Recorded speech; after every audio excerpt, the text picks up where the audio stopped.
आज वो दर दर की ठोकरें खा रहा है। उसको उसके घर वालों ने भी कब्रिस्तान में दफन करने से मना कर दिया कि मरेगा तो हमारे कब्रिस्तान में दफन नहीं किया जाएगा। न खुदा ही मिला, न विसाले सनम, न इधर का रहा न उधर का हुआ। मेरे भाइयों, अंदाजा लगाइए आप। और आज से 22 साल पहले भोपाल की सरजमीन पर एक डॉक्टर था जिसका नाम था डॉक्टर शिव शक्ति स्वरूप। अब ये मोबाइल लेकर हट जाइए आप, चलिए बस बहुत हो गया। नहीं, इनको अलग कर दिए ना, ये यहाँ सुनने थोड़े आए हैं, ये ड्रामा लेके बैठ गए यहाँ पर, मेरे सामने बैठकर वीडियो बना रहे हैं, कर रहे हैं।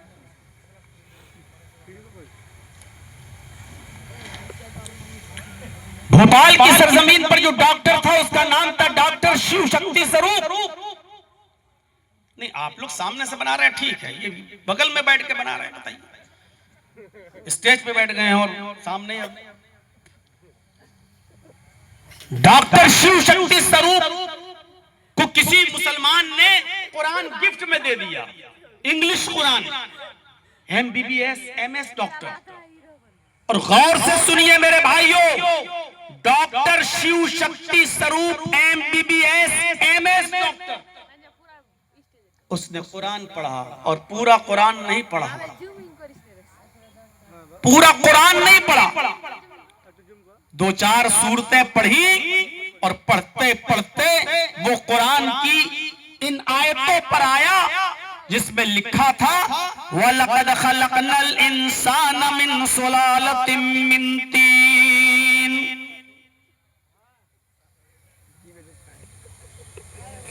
यहां से उसने 2-3 आयतें पढ़ी कि हमने इंसान को मिट्टी के सबसे पैदा किया, मिट्टी के एसेंस से पैदा किया, उसके खुलासे से पैदा किया, उसके निचोड़ से पैदा किया, फिर हमने उसको नुत्फा बनाया, फिर वो नुत्फा रहमे मादर में गया, मां के पेट में पहुंचा, फिर उसको मुख्तलिफ मराहिल से अल्लाह रब्बुल आलमीन ने गुजारा। पहले वो जमा हुआ खून बना, फिर खून के बाद गोश्त का लोथड़ा बना, गोश्त के लोथड़े के बाद हमने उसकी हड्डी बनाया, फिर हड्डियों के अंदर भी हमने गोश्त चढ़ाया। जिस तरतीब से कुरान ने ये चीजें बयान की, जिस तरतीब से, जिस नंबर से कुरान ने ये चीजें बयान की, डॉक्टर शिव शक्ति स्वरूप कुरान की चंद आयतों को पढ़ने के बाद हैरान रह जाता है। वो कहता है कि अल्ट्रासाउंड मशीन यही बताती है कि माँ के पेट में पहले नुत्फा जाता है, फिर जमा हुआ खून बनता है, फिर अल्लाह फिर उसी खून को गोश्त का लोथड़ा बनाता है, फिर गोश्त के लोथड़े में हड्डी बनाता है, फिर हड्डियों के ऊपर गोश्त चढ़ाता है। जिस तरतीब से कुरान ने बयान किया है, आज की साइंस कहती है कि इसी तरतीब से बच्चा माँ के पेट में बनता है, इसी तरतीब से बच्चा माँ के पेट में बनता है। और ये बात मोहम्मद और रसूलुल्लाह मोहम्मद बता रहे हैं, जिन्होंने किसी से ABCD नहीं पढ़ी, जिन्होंने किसी से छोटा बड़ा नहीं पढ़ा, जिनको किसी उस्ताद ने नहीं पढ़ाया। इतनी बड़ी मेडिकल साइंस 1400 साल पहले मोहम्मद को किसने बता दी? सल्लल्लाहु अलैहि वसल्लम। भाई ये तो डॉक्टर को भी अल्ट्रासाउंड मशीन देखने के बाद पता चला, डॉक्टर को भी नहीं मालूम। लेकिन मोहम्मद रसूलुल्लाह के जमाने में तो साइंस ने इतनी तरक्की नहीं की थी, तब अल्लाह ने मोहम्मद को ये बात बताई और मोहम्मद ने पूरी दुनिया को बताई। तो मोहम्मद रसूलुल्लाह को ये चीज कैसे पता चली? इसका मतलब ये है कि ये कुरान आसमानी किताब है, अल्लाह के अलावा ये बात तो कोई नहीं जानता है, इसलिए ये कलाम अल्लाह का कलाम है। डॉक्टर शिव शक्ति स्वरूप ने बस यही आयत पढ़ी और पढ़ने के बाद वो इस्लाम कबूल कर लेता है। अल्हम्दुलिल्लाह। वो भोपाल की कबाड़ी मार्केट नंबर 2 में आकर अहले हदीस मस्जिद में आकर इस्लाम कबूल करता है और आज भी वो अहले हदीस है। और सिर्फ अकेला इस्लाम कबूल नहीं करता है, उसकी बीवी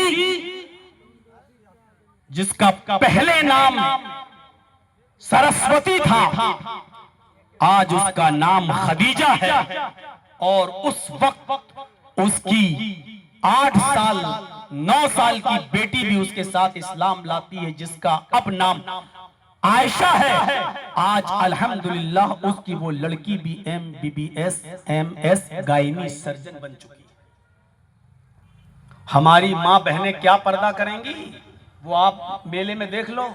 ये मुसलमानों के घरों में पैदा होने वाली बेटियां, मुसलमानों के घरों में जन्म लेने वाली बच्चियां, आज देखिए चूड़ियां और लिपस्टिक लगा लगा कर, पहन पहन कर और पायलें बजा बजा कर आज बाजारों में घूम रही। हमारी बेटियां और बहनें क्या पर्दा करेंगी? जो डॉक्टर शिव शक्ति स्वरूप, जिसका आज नाम इस्लामुल हक है, उसकी बेटी आज भी पर्दा करती है और 9 साल की उम्र से पर्दा कर रही है। उसने MBBS किया तो पर्दे के साथ किया है। आज भी जब वो स्कूटी चलाते हुए हॉस्पिटल जाती है तो उसके हाथों में ग्लव्स और उसके पैरों में मोजे सॉक्स होते हैं, उसका चेहरा छिपा हुआ होता है। आज डॉक्टर बनने के बाद भी उसने जो पर्दे में रहकर खिदमत खल्क किया और लोगों का इलाज करती है, हमारी बेटियां और हमारी बहनें क्या पर्दा करेंगी?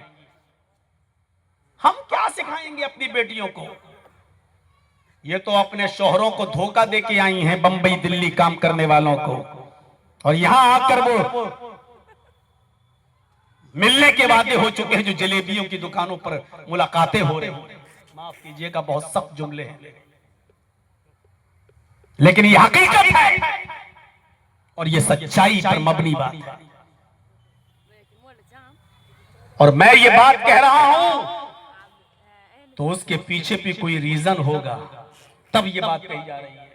मेरे भाइयों, हमारी बेटियां क्या पर्दा करेंगी और हमारी बेटियों में क्या हया होगी और शर्म होगी जो उस लड़की के अंदर है। कुरान की एक आयत हिदायत की नियत से पढ़ा, दिल साफ करके पढ़ा, उसको इस्लाम की